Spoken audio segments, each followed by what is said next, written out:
Les decía que la entrevista que vamos a tener es sumamente importante. ¿Y por qué? Porque involucran varios millones de ciudadanos. Es decir, cuando una institución como Esalud tiene que prestar atención médica y todo lo que implica sus funciones a más de 6, 7, 8, no sé cuántos son exactamente, pero ya nos dirá nuestra invitada, que es la presidenta ejecutiva de Salud, la doctora Virginia Bafigo, que no requiere mucha presentación, digamos, porque ella tiene ya un vasto conocimiento, no solo de su especialidad como médico, sino que además ha desempeñado cargos bastante exitosos, ¿no?, al frente en algunas oportunidades de entidades igualmente complejas y difíciles como es Salud.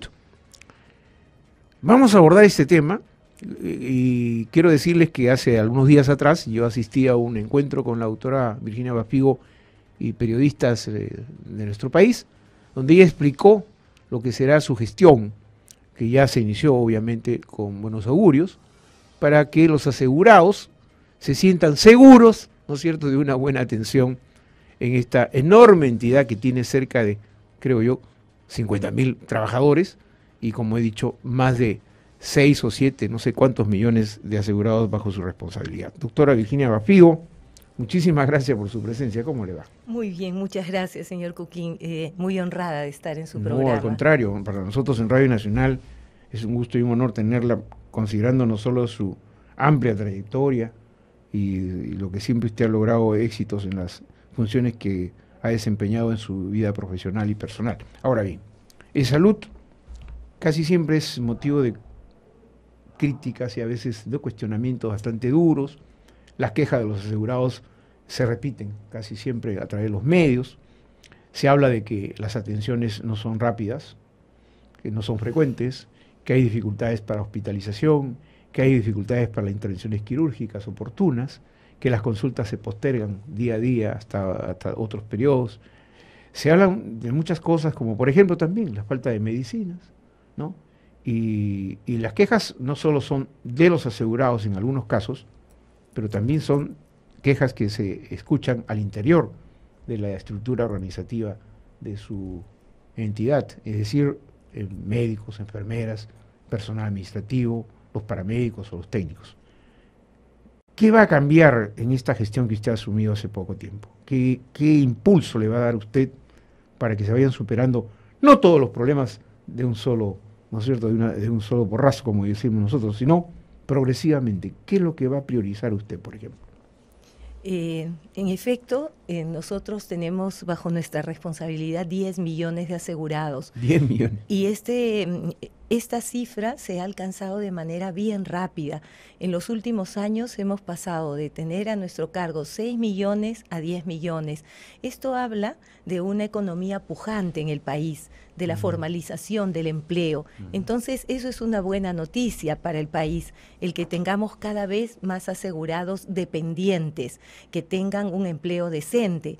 Sin embargo, para nuestra institución es todo un desafío, porque necesitamos preparar un sistema que en el pasado trabajaba con una población que era casi la mitad de la actual. Entonces, toda nuestra infraestructura ha quedado muy reducida para la atención de esta demanda creciente, también nuestros recursos humanos, los recursos materiales.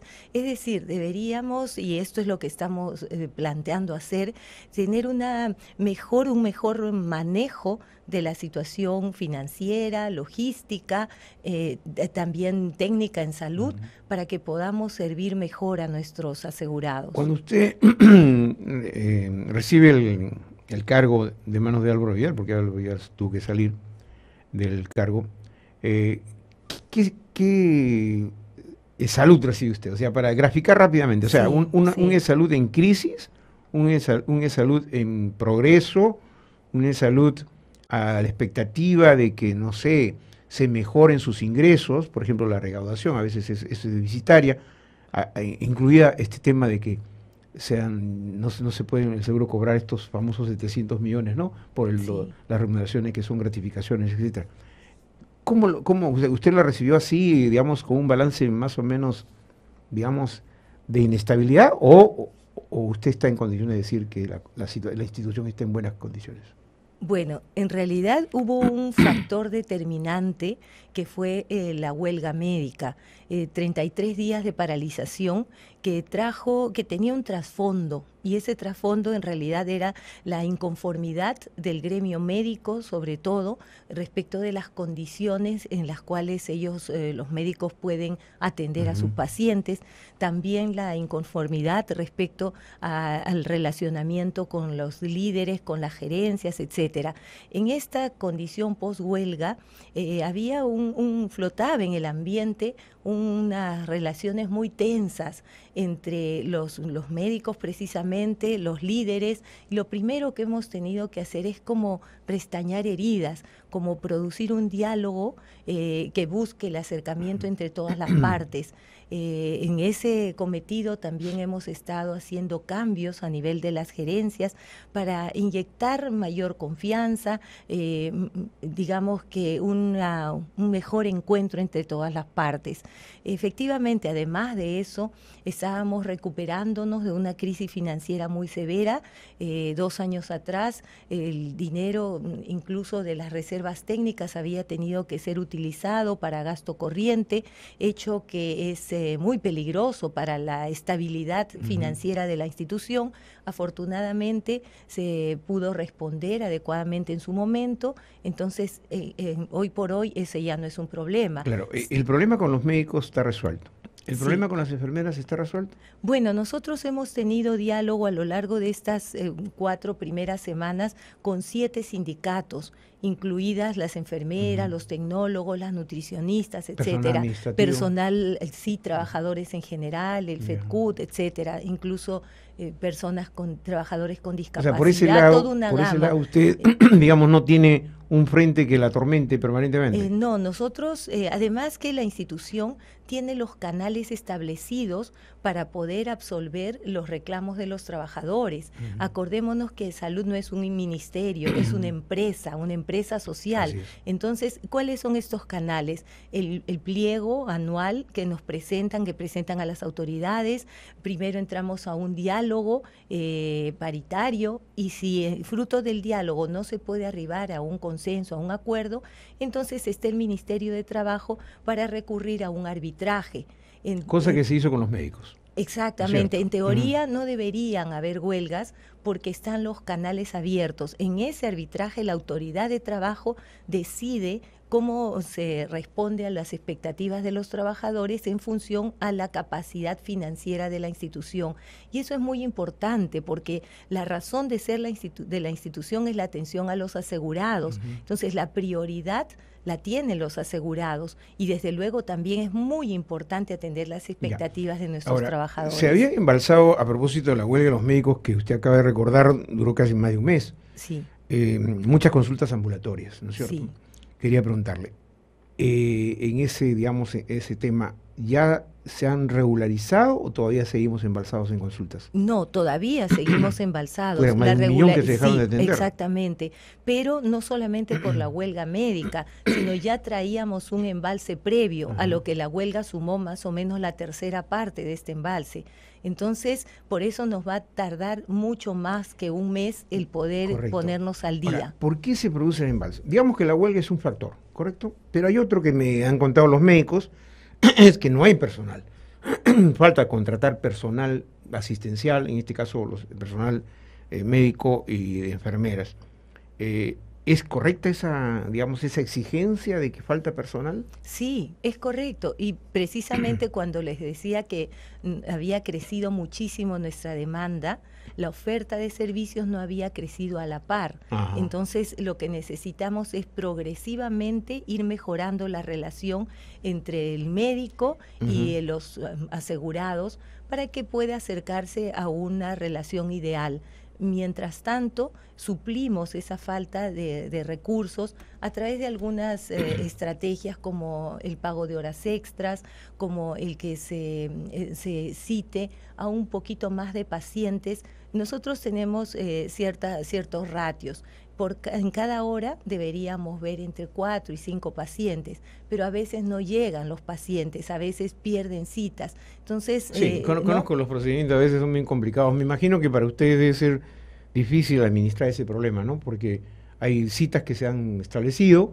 Ahí tiene usted sus famosas pantallas, ¿no? Que en cada consultorio, de pronto no viene uno, entonces se pierde esa oportunidad. Entonces, aprovechemos las ondas de Radio Nacional para hacer una invocación a nuestros asegurados. Pero eso es también parte de la educación del asegurado, justamente, ¿no? Es muy importante que si tenemos una cita no la perdamos, porque si no, dejamos de brindarle la misma oportunidad a otra persona. Claro, y además recomendar, como dice la doctora Figo, a las personas que de alguna manera tienen derechos, obviamente, para acudir a salud, diferenciar lo que es una urgencia y una emergencia, por ejemplo, y de una enfermedad a veces que o de una dolencia temporal que no requiere, ¿no es cierto?, digamos, saturar los servicios de atención ambulatoria o de emergencia.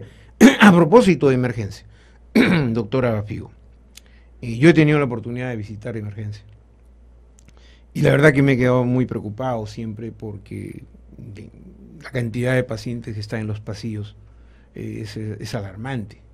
Se lo digo porque lo he verificado personalmente, no solo como paciente, sino como periodista. Y la explicación es que ya no tienen más ambientes donde colocarlos. Entonces, en los pasillos de emergencia de Rebagliati, por ejemplo, uno transita, están los pacientes ahí, incluso hasta les han puesto cartelitos con cartones los números. Entonces eso obviamente me imagino que usted lo ha tomado como un tema prioritario para resolver. Sí, definitivamente estamos trabajando codo a codo con las nuevas autoridades del Hospital Rebagliati, con el presidente de la Comisión Reorganizadora del Hospital Sabogal, también con el equipo del Hospital Almenara, porque, señor Cuquín, este es un síntoma. El que las emergencias estén abarrotadas de pacientes es un síntoma de la debilidad de toda la red de servicios que responden a este gran hospital nacional, así como también de los propios servicios al interior del hospital. ¿Y no han pensado, porque hay unidades de ambulatoria de atención rápida, ¿no? Sí. ¿Cómo le llaman estas? Los consultorios de atención inmediata. Que están descentralizados. Sí. Distritalmente o provincialmente, ¿no? ¿Por qué no intensifican eso? Porque la gente, mire, la verdad es que es así, ¿no? Sí. Yo mismo soy responsable de lo que voy a decir. No, yo prefiero el Rebagliati, ¿no? O yo prefiero el Almenara, o quiero ir al Sabogal. Entonces saturan los grandes hospitales, ¿no? Cuando hay, digamos, consultorios periféricos. Definitivamente. Pero es que de pronto no hay información para nos está faltando informar, educar, comunicarnos mejor.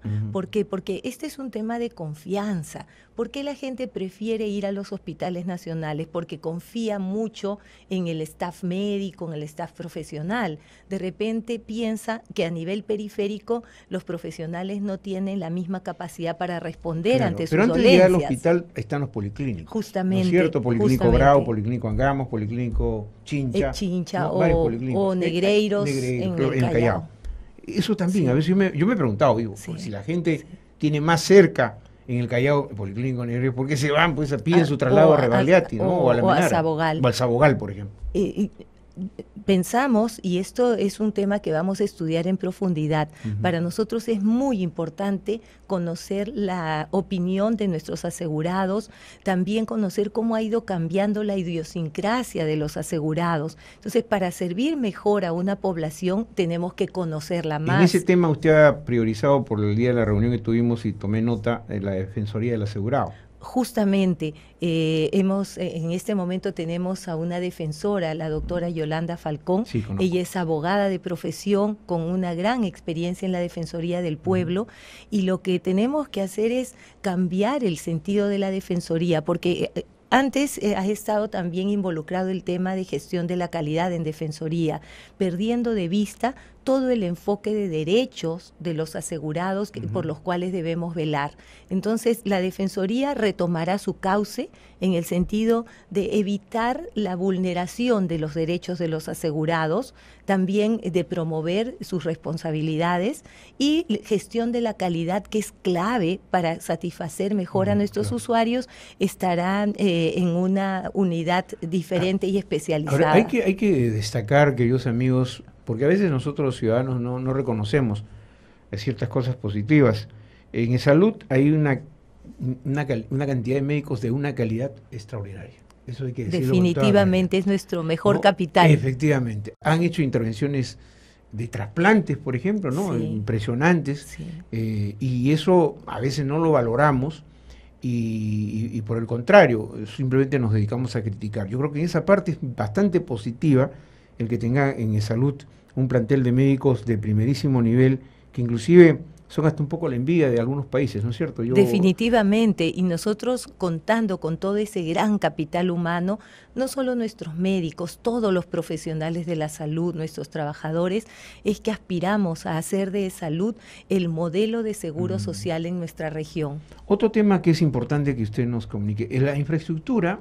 Durante el gobierno de Alan García Pérez, el doctor Alan García Pérez, se construyeron algunos hospitales, no, y se inauguraron hospitales, yo veía la propaganda permanentemente.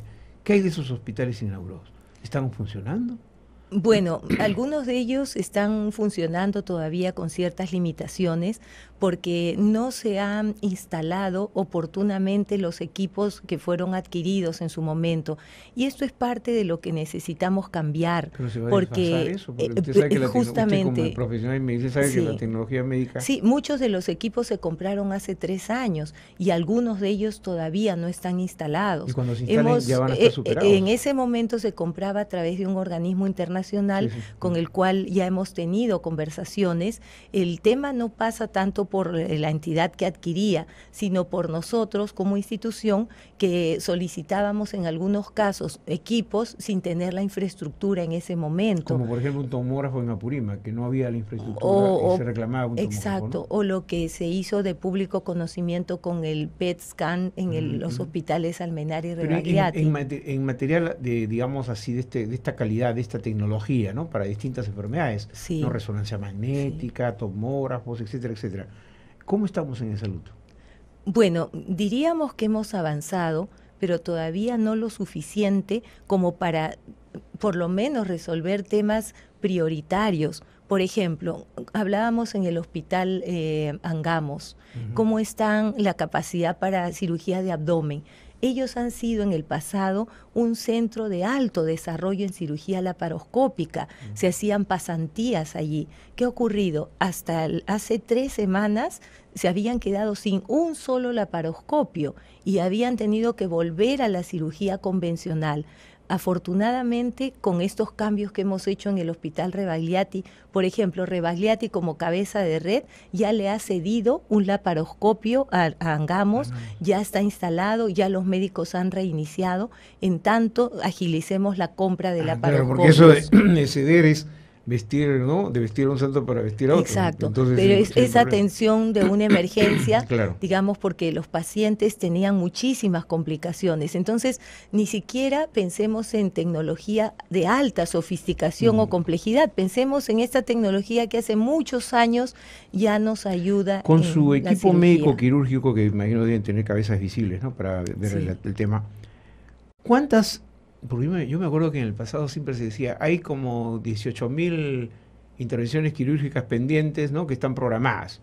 En este momento, al día de hoy, ¿le han informado a usted cuántas pacientes están en lista de espera para intervenciones quirúrgicas? ¿Es mucho, poco, no sé? No, sí, en realidad son como 20.000 cirugías que debemos, sí, que están pendientes, digamos, en general, de todo tipo, digamos. De todo tipo, porque hay cirugías más pequeñas como por ejemplo hernias o podrían ser de un poquito más de complejidad, vesículas, etcétera, ese tipo de cirugías, hasta cirugías más complejas que podrían ser de órganos nobles como corazón o cerebro, ¿no? Que se siguen realizando. Que se siguen realizando, claro, y se siguen realizando, pero lo importante es que ya se tiene un plan en implementación. Entonces se han incrementado las horas quirúrgicas para poder ir desembalsando. Y también es importante dar a conocer que estamos en conversaciones con la Asociación de Clínicas Privadas del Perú para tratar de auxiliarnos, digamos, por esta vía, ya sea que nuestros médicos vayan o que nuestros médicos vayan a clínicas privadas y que allí operen, o también clínicas del sector público. También ese costo estamos lo asume Salud. Lo asume Salud. También estamos en conversaciones conversaciones con la Sanidad de la Marina, con el comandante general de la Marina, para que el Centro Médico Naval igual Bueno, el apoye. Centro Médico Naval de las instituciones sanitarias o de salud de las Fuerzas Armadas es que el que mejor funciona. Justamente. Porque no hay enviar al hospital de policía, porque yo el otro No. día hice un recorrido y me dicen que no hay nada. Entonces ahí Bueno. hay un gran problema. Ahora, hemos visto infraestructura. ¿Cuántas camas hospitalarias cuenta, digamos, en este momento? Nosotros tenemos 7.500 camas a nivel nacional.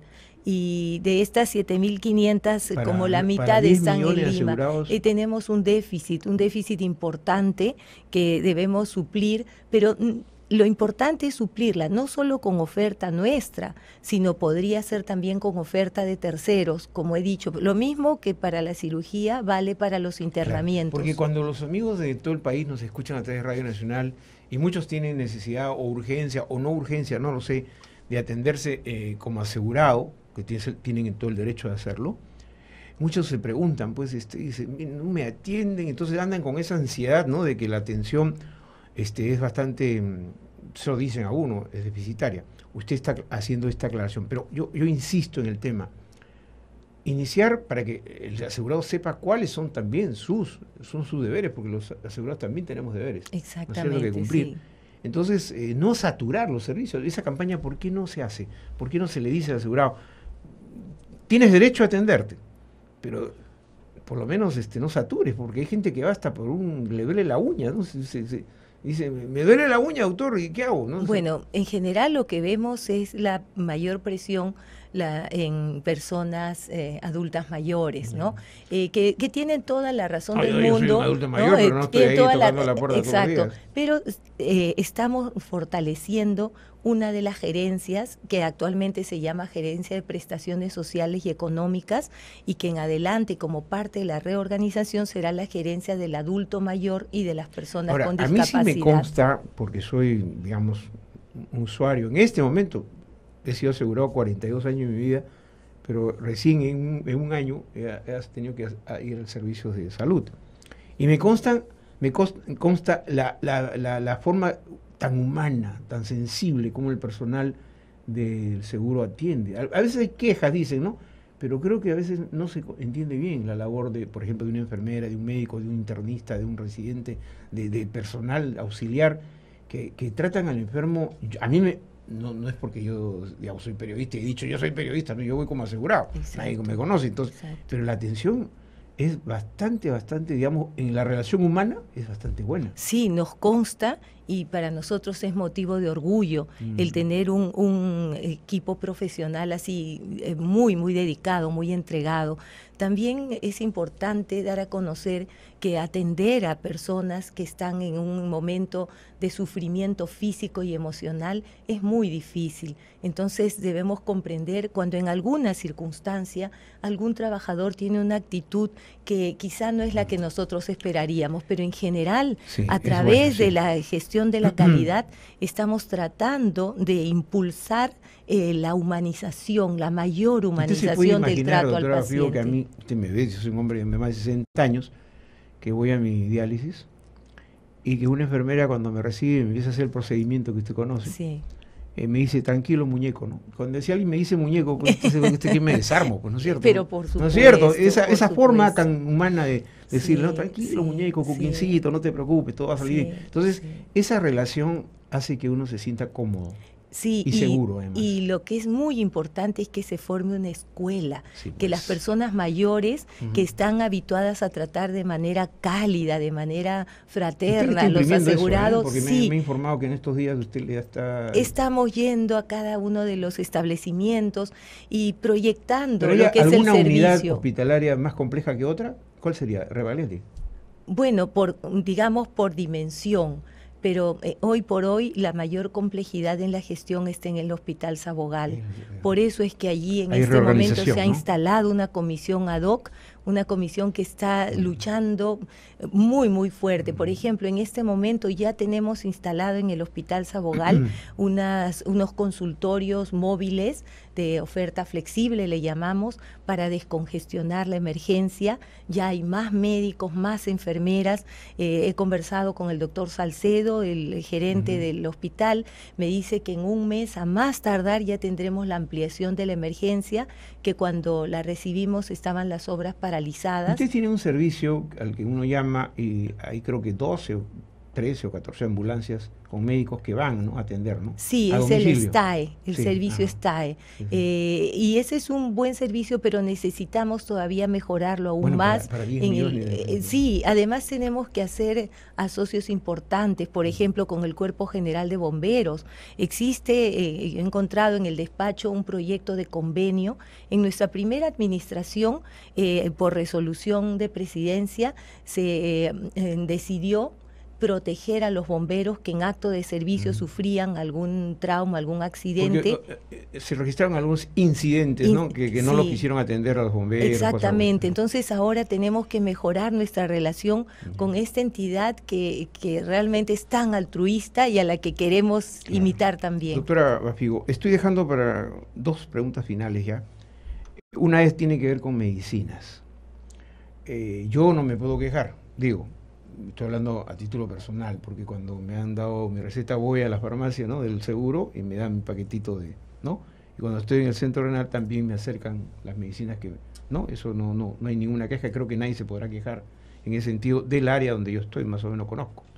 Pero hay mucha gente de otras áreas que sí dicen, no hay medicinas. ¿Es cierto esto? ¿No hay medicinas? Bueno, hemos hecho un análisis exhaustivo.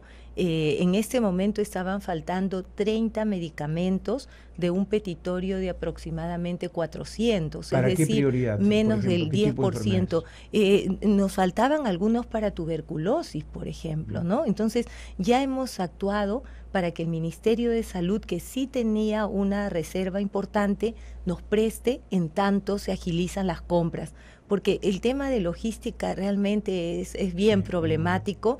Estamos imprimiendo un nuevo carácter a la gestión para agilizarlo. ¿Cómo está haciendo su supervisión de fiscalización, digamos, ¿no? Sí. Porque muchas veces hemos visto que implementos del seguro se venden en el hueco o se venden en otros lugares del mercado negro, ¿no? Venden medicinas que dice seguridad, salud, ¿no? Se está fiscalizando por luchar contra esa, de pronto hay una cuestión de corrupción. Sí, definitivamente, eso se da.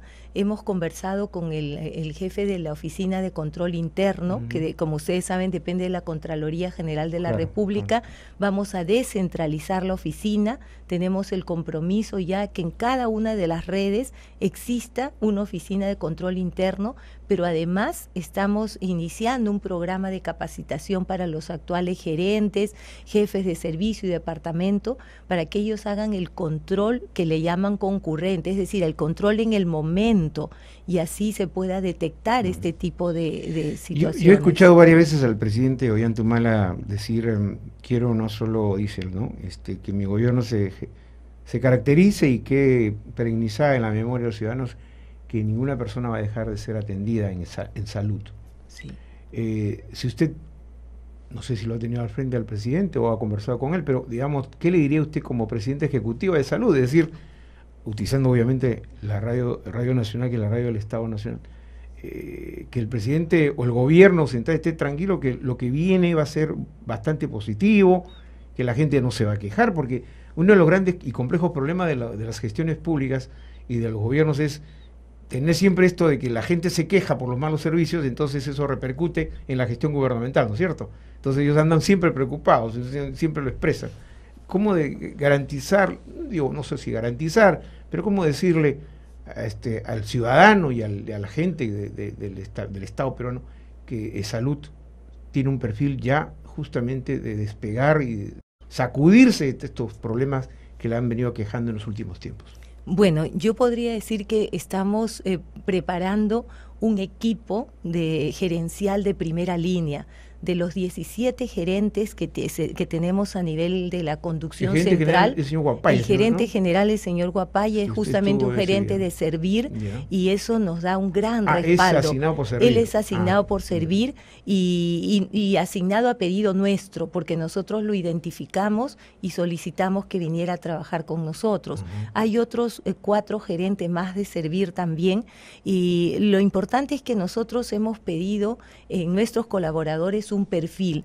El primero, honestidad a carta cabal y comprobada. El segundo, competencia absoluta en el cargo. Y el tercero, una capacidad demostrada para vincularse de manera favorable con todas las personas y de esta manera trabajar en equipo.